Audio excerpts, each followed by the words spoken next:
अस्सलाम वालेकुम प्यारे दोस्तों, अगर आपकी सिम का बैलेंस कट जाता है और आपको पता तक नहीं चलता कि ये बैलेंस कहाँ पर चार्ज हुआ, तो टेलीनॉर की सिम पर आप बड़ी ही आसानी से आप अपने नंबर की हिस्टोरी चेक कर सकते हैं कि आपका बैलेंस कहाँ चार्ज हुआ, आपने जितने मैसेज किए, कॉल की, जो भी सब्सक्रिप्शन में बैलेंस चार्ज हुआ, आप बड़ी ही आसानी से चेक कर सकते हैं। दोस्तों, उसके लिए आपको ज़रूरत होगी माई टेलीनॉर ऐप्स की। अगर आपके पास इंस्टॉल नहीं है तो प्ले स्टोर से इंस्टॉल कर लीजिए माई टेलीनॉर सर्च करके, और आपने ओपन करना है माई टेलीनॉर ऐप्स को। दोस्तों, उसके बाद आपने हिस्टोरी पर क्लिक कर देना है। हिस्टोरी पर आप जैसे ही क्लिक करेंगे तो तमाम हिस्टोरी आपके सामने होंगी। ठीक है, तो यहाँ पर यस्टरडे बता रहा है, मतलब कल की स्टोरी बता रहा है। ठीक है, तो यहाँ पर हम लास्ट 7 डेज करते हैं। ठीक है, मतलब इस गुजरे हुए 7 दिनों में मेरे पास 44 रुपये और 7 पैसे पड़े हुए थे। ठीक है,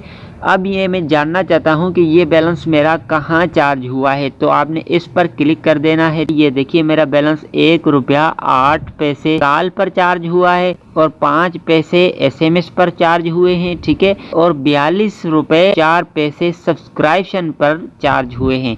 अब ये सब्सक्रिप्शन क्या है दोस्तों, हम नेट पर जाते हैं। ठीक है, इंटरनेट पर जाते हैं, इंटरनेट चलाते चलाते कोई टेलीनॉर का ऐसा ऐड आ जाता है तो उस पर खुद ब खुद क्लिक हो जाता है, या उस ऐड पर हम चले जाते हैं तो कुछ ना कुछ सब्सक्राइब हो जाता है। ठीक है, तो इसी वजह से ये बैलेंस कट जाता है। तो बिल्कुल इसी तरह आप लास्ट 1 महीने बाद की स्टोरी चेक कर सकते हैं यहाँ पर क्लिक करके। ठीक है, ये देखिए, यहाँ पर टोटल शो हो जाएगी। बड़ा ही आसान तरीका है। वीडियो अच्छी लगी तो लाइक करें, दोस्तों के साथ शेयर करें। चैनल पर न्यू है तो सब्सक्राइब करके बेल आइकन को प्रेस कर दें। Thank you for watching.